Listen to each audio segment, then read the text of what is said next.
Hi. இன்னைக்கு குட்டீஸுகள்லாம் ரொம்ப விரும்பி சாப்பிட்ற அளவுக்கு ஒரு பபிள்ஸ் பாயசம் தான் பார்க்க போகிறோம். ஒரு பாத்திரத்தில் தண்ணி விட்டு 2 ஏலக்காய் போட்டு நல்லா கொதிக்க வச்சுக்கோங்க.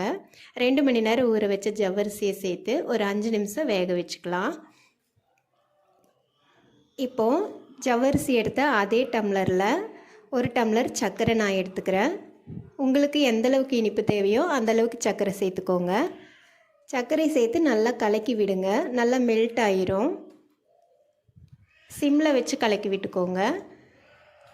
நல்லா மெல்ட் ஆனதுக்கப்புறமா அதே டம்ளரில் ஒரு 2 டம்ளர் பால் நான் சேர்த்துக்கிறேன். உங்களுக்கு எந்த அளவுக்கு திக்னஸ் தேவையோ அந்தளவுக்கு பால் சேர்த்துக்கோங்க.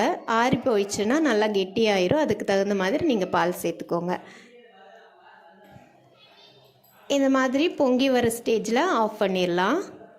ஒரு கடாயில் நெய் விட்டு முந்திரி திராட்சை சேர்த்து நல்லா பொரித்து பாயசத்தில் சேர்த்துக்கலாம். எங்கள் வீட்டு குட்டீஸ் பபிள்ஸ் பாயசம்னா ரொம்ப விரும்பி சாப்பிடுவாங்க.